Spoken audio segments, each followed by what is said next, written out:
नमस्कार मित्रों।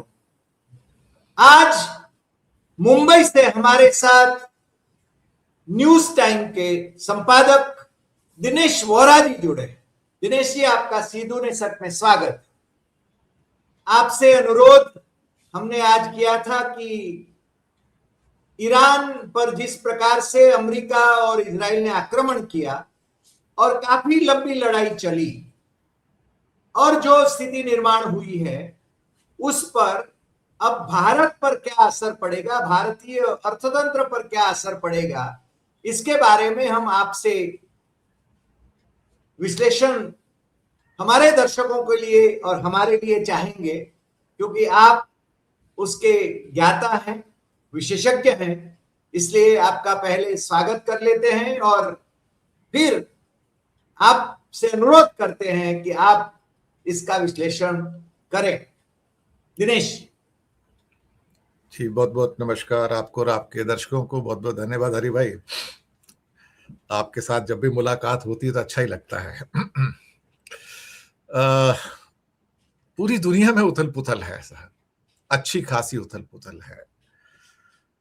भारत में जहां अमित शाह कहते थे कि हम तो यहाँ 50 साल राज करने के लिए आए, 5 साल क्यों समझ रहे हो? कल की पता नहीं, अगले 50 साल की प्लानिंग करते हैं लोग। ट्रम्प साहब का भी कुछ ऐसा ही है कि उन्हें कल का पता नहीं कि वो प्रेसिडेंट रहेंगे या नहीं रहेंगे, और नवंबर के चुनाव के बाद उनका इम्पीचमेंट हो जाएगा, लेकिन उसके बाद अपने तीसरे चुनाव की भी तैयारियां रखते हैं। और उसके बाद हो सकता है जब तक जिंदा हो तब तक यूनाइटेड स्टेट्स के प्रेसिडेंट का कुछ प्रोविजन कर रहे हो। आजकल बहुत कुछ हो जाता है, आजकल अजीबोगरीब सी बातें होती हैं। पुतिन और जिनपिंग मिलकर ये बात करते हैं कि यार 150 साल कैसे जिया जा सकता है। आप सोचिए, ख्वाहिशें इतनी कि हर ख्वाहिश में दम निकले, बहुत निकले मेरे अरमा फिर भी कम निकले, है ना? क्या बात है। अब देखिए, पिछले साल जून 2025 12 दिन की जंग होती है। ट्रेलर था, उसको ट्रेलर समझ लीजिए। अच्छी खासी मार पड़ी। अमेरिका तो बाद में आया था, उसमें इजराइल को अच्छी खासी मार पड़ी। लेकिन कई बार कई लोग समझते हैं कि इस बार हम ज्यादा तैयार नहीं तो अगली बार आ जाएंगे। इस बार दोनों मिलके आ गए और दुनिया में एक रीजन ऑफ टेरर बनाने की कोशिश की। अगर अमेरिका और इजराइल मिलके किसी देश के ऊपर आक्रमण करेंगे तो वो देश तो कभी 5 दिन में नहीं टिक सकता। वेनेजुएला हो सकता है। पता नहीं ये नई सदी कैसी सदी है। इस सदी ने बड़ों बड़ों के भ्रम तोड़ दिए। यूक्रेन वॉर ने जब 4.5 साल हो गए हैं, पुतिन का भ्रम तोड़ दिया कि भाई, वो भी 5 दिन की बात लेके आया था कि 5वें दिन जाएंगे और आराम से वहां पे क्या कहते हैं, यूक्रेन के अंदर कीव में बैठ के लंच करेंगे। ट्रंप और नेतन्याहू भी ये सोच रहे थे कि 5 दिनों के बाद हमारा राज होगा और हमारा डिनर जो होगा तेहरान में होगा। देख लीजिए साहब, फिर कहा ना, ख्वाहिशें बहुत है ना।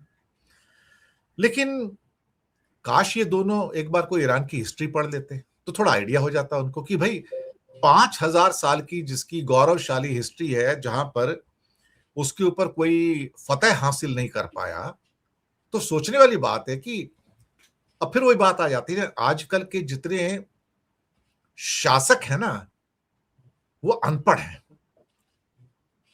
कई बार से मैं ये भी कहता हूं कि एजुकेटेड इलिटरेट्स। वो कहेंगे हम एजुकेटेड हैं, 10वीं 12वीं चौथी भी पास करने वाले भी हैं, ऐसी बात नहीं है, कई चौथी पास भी हैं। कईयों को ये भी नहीं पता कि डिग्री असली है नकली है। हाँ, लेकिन सही बात। कुछ ज्यादा पढ़े लिखे हो तो वो एजुकेटेड इलिटरेट्स हैं। संजू की किताब है, चाइनीज फिलोसफर की, सैकड़ों साल पुरानी, art of war. Art of war के कई जो वाक्य है ना, बड़े नायाब किस्म के हैं। उसमें से एक सबसे फेमस वाक्य तो ये है कि अपने दुश्मन को कभी अंडर एस्टिमेट मत करो। और इसको पूरी दुनिया में हजारों लोगों ने, लाखों लोगों ने दोहराया है कि अंडर एस्टिमेट क्यों करते हो भाई? जब जंग में जा रहे हो तो दुश्मन को अंडर एस्टिमेट मत करो। अमेरिका ने वही कार्डिनल मिस्टेक की, इजराइल ने वही कार्डिनल मिस्टेक की। मोसाद के थ्रू नेतन्याहू ने चीजों को बढ़ा चढ़ाकर बताया और कहा कि बस वक्त आ गया, अटैक कर दो। खैर जी, दोनों ने अटैक किया और दुनिया समझ बैठी कि ईरान 5 दिन का मेहमान है, क्योंकि वहां पर उनके अपने भी कुछ मोसाद के खलीफा बहुत बैठे थे ना ईरान में सेंध लगाने को। लेकिन उनकी एक मोज़ेक टेक्सचर था उसका, ईरान का, यानी कि एक मर गया तो दूसरा लीडरशिप लेने को तैयार है, दूसरा मर गया तो तीसरा उसके नीचे वाला लीडरशिप लेने को तैयार है, और वो डिस्ट्रिक्ट लेवल पे, प्रोविंस लेवल पे। यानी कि कभी भी ऐसा मौका नहीं आएगा कि जब उनकी आर्मी या फौज या उनका आर्सेनल, जखीरा, वो लीडर के बिना हो जाए। ये बड़ी दिक्कत हो गई। ये जज्बा बहुत था, ये लड़ने को तैयार थे। अमेरिका का लीडर कहता कि मैं इसको मार दूंगा, लेकिन अमेरिका के सोल्जर्स लड़ने को तैयार नहीं है। वो मतलब जंग क्यों लड़ रहे हैं हम लोग, किस लिए? और फिर जब उन्हें ये पता लगा कि हम तो नेतन्याहू के लिए जंग लड़ रहे हैं, तो हम क्या बेवकूफ हैं क्या? Why we are fighting other persons war. और इसको लेके जो नेटो की शक्तियां थी बाकी यूरोप में, उन्होंने भी कहा कि ये तुम्हारी वॉर थोड़ी है, ये अमेरिका की वॉर नहीं है, ये तो इजराइल की वॉर है, हम इसमें क्यों आएंगे? और इजराइल नेटो का मेंबर नहीं है। If America is fighting a war for Israel, Israel is a non NATO member, why we should jump into this war which is not our war? Absolutely. यहां पे झटका लगता है ट्रंप को। खैर, ये इतिहास है। फिर वो 40 दिन की वॉर खत्म हो जाती है, ट्रंप हार जाते हैं, परसेप्शन यही निकलता है। इजराइल में भी एक परसेप्शन निकलता है जहां पे नेतन्याहू ने कहा कि हम जंग हार गए, ईरान जीत गया है। ये बात तो सही थी। ईरान का जो मिसाइलों का जखीरा, ड्रोन का जखीरा इतना बड़ा था कि तुमने सारी तबाहियां मचा दी। तुमने सारे इस्फहान में, फोर्डो में, नटांज में सब जगह बमबारी की, बाकी जगह बमबारी की, लेकिन फिर उठ खड़े हुए भाई साहब। ये कौम का जज्बा होता है साहब, कि इस कौम ने राज किया है साहब। ये जो पर्शिया है ना, हिंदुस्तान भी बहुत लंबा राज करके गए साहब यहाँ से आने वाले लोग। ये एक ट्रायंगल है एक्चुअली। ट्रायंगल ऐसा बनता है यहाँ पर कि one part of Iran, one part of Afghanistan और वन पार्ट ऑफ, इन दोनों के ऊपर टच करता है तुर्कमेनिस्तान, जो सेंट्रल एशिया का है। ये वो जगह है जहां से बड़े जांबाज निकले हैं। हम उनको कई बार आक्रांता कहते हैं, हमारी नजर में वो आक्रमणकारी हैं। वो अपने आप को जांबाज कहते हैं कि हमने इसके द्वारा दुनिया पे राज किया है। बात तो सही है साहब, राज तो वही करेगा जो जांबाज होगा। आपके लिए वो आक्रमणकारी हो सकता है, लेकिन यही वो जगह है सारी की सारी, कि थोड़ा हिस्सा अफगानिस्तान का, थोड़ा सा हिस्सा ईरान का, थोड़ा हिस्सा तुर्कमेनिस्तान का। इसलिए आप पाएंगे कि भारत की जो हिस्ट्री है सारी, वो तुर्क, अफगान और पर्शियन का कंबाइन है उसमें सर। यही लोग रूल करके गए हमको 1200 साल, 1000 साल। खैर, इतिहास अपनी जगह है। अब जज्बा बहुत है इनके अंदर, ये हार तो मानते नहीं किसी से। 40 दिन में बहुत मार पड़ी, इनका डेप्लीशन हो गया, इनका माल मसाला खत्म हो गया। मजबूरी में इनको वॉर रोकनी पड़ी, इसलिए क्योंकि इनके पास ना इंटरसेप्टर मिसाइल बची, ना इनके पास टमाहॉक मिसाइल्स बची, ना उनके पास कुछ और बचा। अब क्या करें? जहाज इनके छुपते घूम रहे थे कि भी उनके ऊपर अटैक हो जाएगा तो लिंकन को बचा रहे हैं, कभी उसको बचा रहे हैं, कभी उसको बचा रहे हैं। ये तो जान बचाने की कोशिश कर रहे थे ना। सही। खैर, अब 2 महीने का फिर सीज फायर हो गया। अब ये जो नया दौर आया है अभी इस टाइम, जो पिछले 10-11 दिन से चल रहा है, अगर इसके ऊपर नजर डालें, ये खतरनाक दौर है। यहां पे क्या हुआ ना, पहली बार इस वॉर के अंदर हूतीस की एंट्री हुई है, जो पहले नहीं थी। तुर्कीज, हूतीस हाँ, लाल सागर में, रेड सी में, बाबल मंदाब के अंदर हूती की एंट्री होती है। वो रास्ता भी बंद कर सकते हैं। बंद हो गया। बंद नहीं कर सकते, बंद हो गया। उसमें 2 दिन पहले सऊदी के 10 टैंकर वापस किए गए कि भैया वापस चले जाओ, नहीं तो ब्लास्ट कर देंगे तुमको। वो मुड़ के वापस चले गए। यानी होर्मुज 5 आ गए। ये लाल सागर का, लाल ये सागर, 2। हाँ, बाबल मंदाब उसी का, लाल सागर का रास्ता है।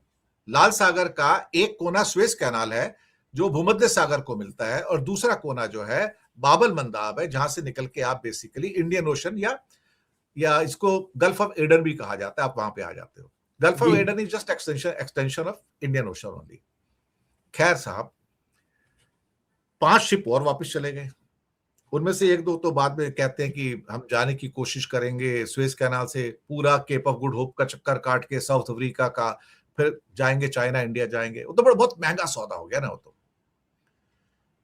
कल मसला बढ़ गया।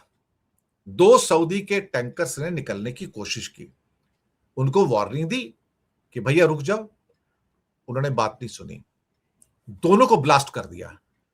एक का नाम था एनसिलिया और एक का नाम था लाइला, 2 टैंकर, दोनों धू करके चल गए। अब इस पे तो बड़ी प्रतिक्रियाएं आ रही है, अमेरिका की भी आ रही हैं, शिपिंग की जो इंटरनेशनल ऑर्गेनाइजेशन है उसकी भी आ रही है, यूनाइटेड नेशन की भी आ गई, ये आप क्या कर रहे हो।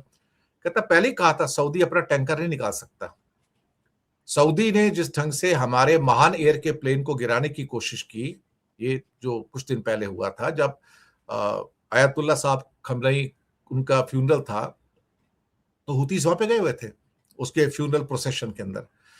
तो वो महान एयर की फ्लाइट में वापस आ रहे थे। तो जब महान एयर की फ्लाइट सना के अंदर, यमन के अंदर लैंड कर रही थी, तो लैंड करने से कुछ मिनट पहले ही सऊदी ने ट्रंप की परमिशन से आपस में बात करके सना की रनवे के ऊपर मिसाइलों की बारिश कर दी और सैबोटेज करने का कोशिश किया महान एयर की सिविलियन फ्लाइट को।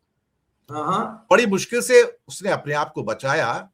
और फिर उसके पास एक और एयर स्ट्रिप थी थोड़ी दूर, रिमोट सी, जो हुतीस की कंट्रोल की थी, होदीदा या होडीडा, वहां पे उसको लैंड कराने में वो सफल हो गए जी। सऊदी कह रहा था कि इसके अंदर कुछ मिसाइलें भी हैं, कुछ कंपोनेंट्स हैं, कुछ पार्ट्स हैं जो कि ईरान ने सप्लाई किए, जो उसको चाइना से मिले थे, और इसको गिराना जरूरी है क्योंकि इसके अंदर हुती के रेबल्स भी हैं और मिसाइल के पार्ट्स हैं। लेकिन आप एक सिविलियन फ्लाइट को गिरा रहे हैं ना।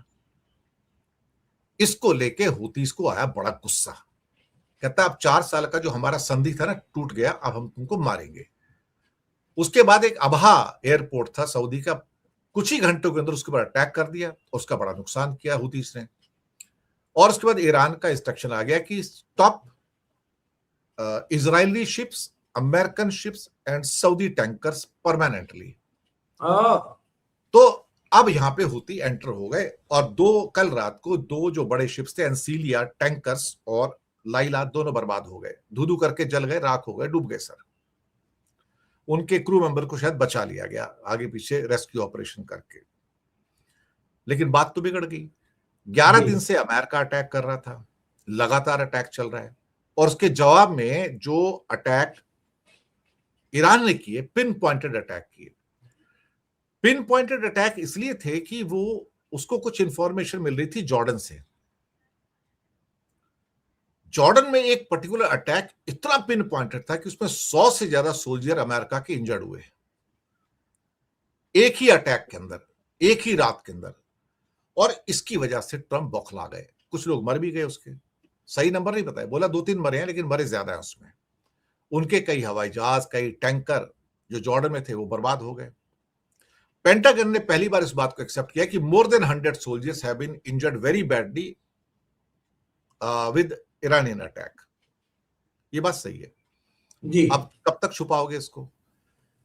यहां से मामला उनको पता लगा कि यार ये तो बिगड़ गया है। वो सोच रहे थे कि ईरान की मिसाइलों का और ड्रोन्स का डेप्लीशन हो गया है, लेकिन पता लगा कि उन्होंने तो सीज फायर में डेप्लीशन पूरा कर लिया था। चाइना से माल मसाला बहुत आ गया उनके पास, सब कुछ। और उन्होंने अपग्रेडेड वर्जन ऑफ शाहिद भी बना लिया, 2-3-4 वर्जन बनाए उन्होंने आराम से, जो कि हैवी वर्जन भी थे। और अब 3000 किलोमीटर तक जाने वाले ड्रोन्स इसके पास हैं इस टाइम, 3000, 3500, 4000 किलोमीटर। अमेरिका अब इससे परेशान हो रहा है। अमेरिका की परेशानी का बहुत सारे कारण है साहब। वो चाहता है कि ये परमाणु बम ना बनाए, वो तो एक बात थी। लेकिन कल ट्रंप ने आग में घी डालने का काम किया। उसने एमबी सलमान के साथ एक न्यूक्लियर समझौता 1-2-3 न्यूक्लियर डील कर ली, साइन हो गई, और कहा कि वो न्यूक्लियर एनर्जी के लिए वो कर सकता है और वो यूरेनियम एनरिचमेंट भी कर सकता है। यहां पे मामला आ गया शिया सुन्नी का, कि अरब देशों में इससे पहले कि ईरान अपना एटम बम बनाए, मैं सऊदी को एक एटॉमिक पावर के तौर पर खड़ा कर दूं। अब इसको लेके इजराइल परेशान है, कहता है मैं तो एटॉमिक पावर हूं, लेकिन अगर सऊदी के पास आ गया बॉम्ब तो भाई जो मेरा जो यहाँ पे ग्रेटर इजराइल बनाने का सपना है उसका क्या होगा? ट्रम्प डबल क्रॉस कर रहा है इस time. Trump double cross Israel को भी कर रहा है, डबल क्रॉस कईयों और को भी कर रहा है। उसकी दोस्ती अल नायान से भी है। अल नायान कहेगा आपका यूएई वाला कि भाई उसके साथ डील की तो मेरे साथ भी करो, मैं भी तो यूएई हूं, मेरे पास भी बहुत पैसा है। फिर ओमान भी कहेगा मैं भी काफी बड़ा हूं, मेरे से भी डील कर लो। फिर कतर कहेगा आई एम वेरी पावरफुल, तो मेरे साथ क्यों नहीं? फिर मैं क्यों फिर सऊदी के ऊपर डिपेंड करूं? तो एक नई परमाणु रेस शुरू हो गई यहां पर। यह परमाणु रेस खतरनाक है। इसका मतलब ये एक ट्रिगर पॉइंट बन गया और ये ईरान कहेगा भाई अब तो मैं बनाऊंगा, अब तो मुझे कोई सऊदी को आप बनाने के लिए दे रहे हैं। हाँ वो शिया है, ये सुन्नी है। राइट। तो पाकिस्तान के एटम बम पे भरोसा नहीं सुन्नी होने के कारण, वो कहते हैं नहीं इनके पास एटम बम होना चाहिए और ये यूरेनियम का एनरिचमेंट भी करेंगे। उनको वो भी परमिशन एक किस्म से इनडायरेक्टली मिल चुकी है। इससे इजराइल परेशान है। लेकिन एक और चीज जो परेशान कर रही है इन लोगों को सबसे ज्यादा, वो है टेक्नोलॉजी का वो एडवांसमेंट जिसके द्वारा अमेरिका इस टाइम खतरे में है। मैं आपको बताऊं, अभी तक ये समझा जाता था कि ड्रोन 50, 100, 200 किलोमीटर तक जाते हैं। फिर धीरे धीरे ऐसे ड्रोन बन गए पिछले कुछ महीनों में ही जो 500 किलोमीटर तक जाने शुरू हो गए।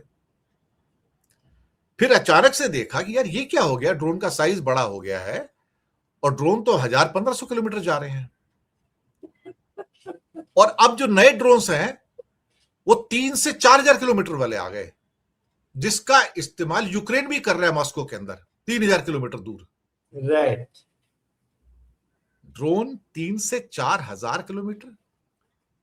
पिछले 2 सालों के अंदर अंदर आप 500 किलोमीटर के ड्रोन को बढ़ाकर 3 से 4000 किलोमीटर ले गए, और वो भी 20-25 हजार डॉलर के अंदर, जिसके अंदर कम से कम नहीं तो 10 किलो बारूद है, 15 किलो बारूद है, 20 किलो बारूद है। कामिकाजे ड्रोन्स हैं। कामिकाजे ड्रोन्स दर्शक मित्र उसको कहते हैं कि जो वापस नहीं आते, वही गिर जाते हैं, ब्लास्ट हो जाते हैं और जहां गिरते हैं वहां तबाही बचा देते हैं। सही बात। डर कहां से है सर? डर कहां से है? अमेरिका के पास एक बहुत सिक्योरिटी शील्ड थी आज तक, और सिक्योरिटी शील्ड थी कि मैं तो 10,000 किलोमीटर दूर हूं, मुझे तो कभी कोई नुकसान हो ही नहीं सकता। मैं दुनिया के कोनों कोनों में जाके जंग कर सकता हूं, लेकिन कोई मुझ तक नहीं पहुंच सकता, क्योंकि उसे अटलांटिक पार करना पड़ेगा इधर से, नॉर्थ कोरिया तो पहुंच सकते हैं, और दूसरी साइड से देखो तो पैसिफिक पार करना पड़ेगा, प्रशांत महासागर पार करना पड़ेगा। अब डर ये लगने लगा है कि अगर 500 किलोमीटर की ड्रोन अचानक से 3 से 4000 किलोमीटर की दूरी के आ गए हैं, तो और 2-3 साल के अंदर ये तो भाई 10,000 किलोमीटर की दूरी के ड्रोन बना लेंगे। व्हाइट हाउस टारगेट कर सकते हैं। आप सोचिए 10,000 का मतलब है कि आप तो मैनहट्टन को टच करेंगे ना। फिर आपको 10,000 किलोमीटर की फिर आईसीबीएम की जरूरत नहीं है ना, इंटरकॉन्टिनेंटल बैलिस्टिक मिसाइल की जरूरत नहीं है, आप तो सस्ते में निपटा दोगे उनको।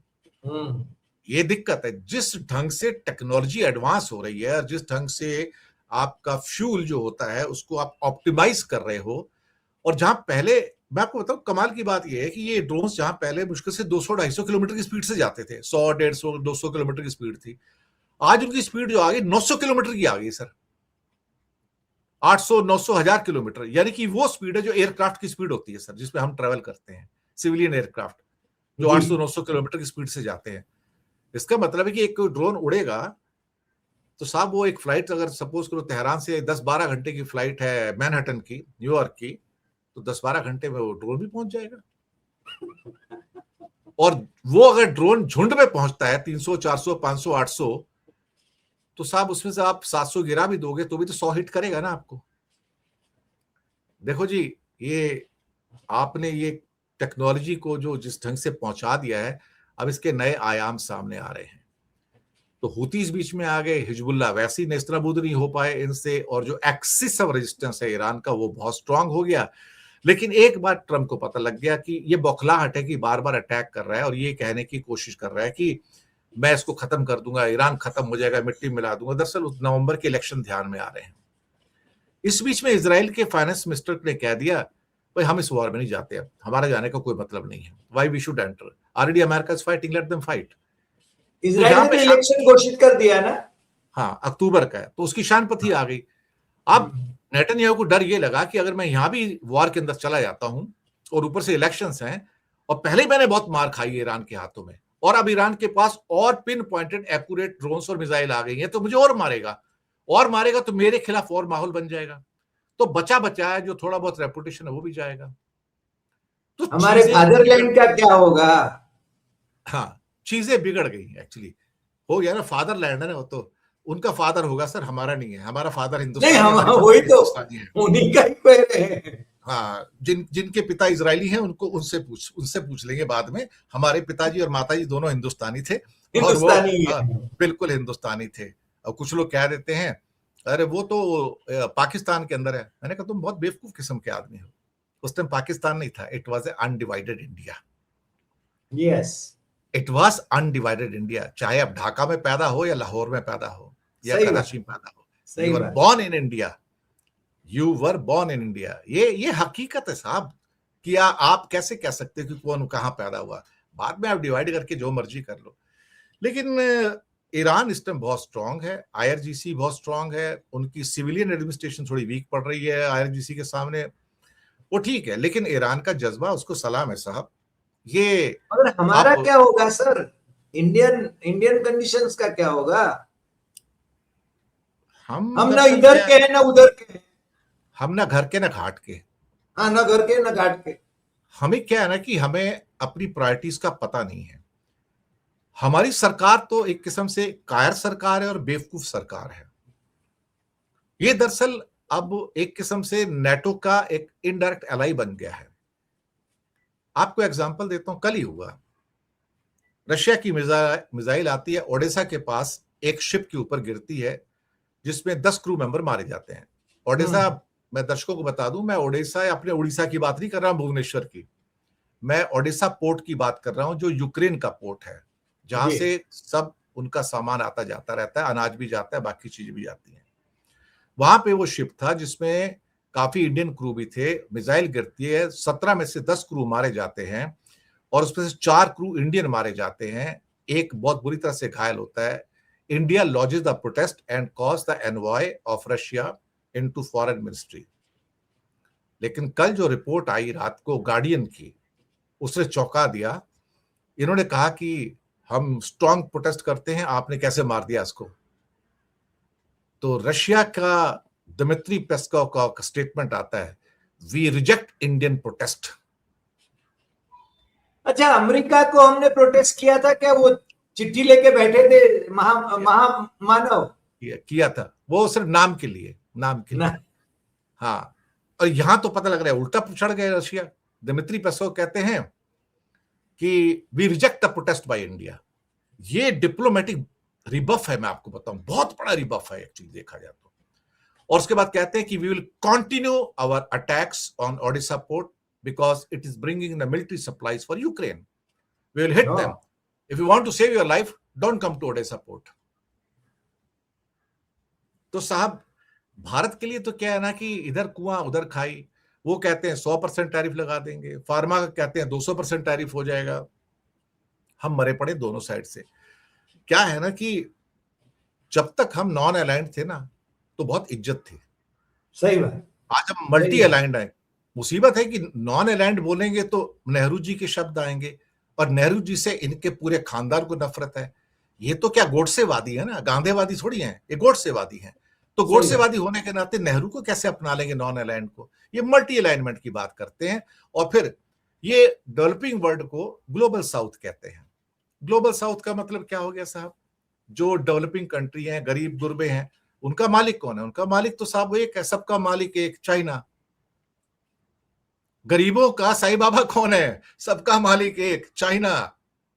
चाइना ने मार्च महीने के अंदर एक ट्रंप कार्ड चला, जो दुनिया में कभी किसी ने नहीं चला था। और ट्रंप कार्ड ये था कि 1 मई से, जो अभी गुजर गया, अफ्रीका के 53 देश अपना सामान बिना किसी फ्री ट्रेड एग्रीमेंट के चाइना भेज सकते हैं 0 ड्यूटी पे। और हमारे पर तो ड्यूटी लगेगी। यानी कि 53 देशों का माल जो चाइना में एक्सपोर्ट हो रहा है अफ्रीका का, उसके ऊपर चाइना कोई ड्यूटी नहीं मारेगा। और ये कहा कि जो मेरा माल आपके पास आ रहा है उसके ऊपर आप टैरिफ मारते रहो। आपने दिल जीत लिया ना, आपने उनके मिनरल्स भी जीत लिए, आपने बैठे बिठाए एक तीर से 53 शिकार कर लिए साहब। हम देखते रह गए, हमारे पास वो ट्रम्प कार्ड नहीं था, उन्होंने किया। तो हम दरअसल क्या है ना कि डिप्लोमेसी की, कूटनीति की लड़ाई हार चुके हैं। हम ना घर के हैं ना घाट के हैं, हम अपनी जान बचाते घूमते हैं। कभी कोई एक आता है वो थप्पड़ मार जाता है, दूसरा आता है वो थप्पड़ मार जाता है। हम सिर्फ अपने आप को थप्पड़ों से बचा रहे हैं। महामानव है ना, तो महामानव क्या करेगा, और इससे ज्यादा क्या हो सकता है। बाकी ईरान सर, में तो मैं मतलब अपने हारता नहीं। दर्शकों अपने दर्शकों को एक बात बता दूं, और आपकी एक कविता की कुछ पंक्तियां में मैं पढ़ना चाहूंगा जी। दर्शक मित्रों, दिनेश के वोरा जी इंडियन रेवेन्यू सर्विस में काम कर चुके हैं, वहां से सेवानिवृत्त हुए हैं, दुनिया भर का अनुभव रखते हैं, इंटेलिजेंस का अनुभव रखते हैं, इसलिए ये बातें, गहन बातें उनके दिमाग में आती है और वो हमारे साथ शेयर करते हैं। आप कवि भी हैं और कविताएं लिखते हैं, कुछ पंक्तियां ही मैं पढ़ लूंगा। आपका थोड़ा वक्त, मुझे मालूम है कि आपको और कुछ काम में आप फंसे हैं, फिर भी।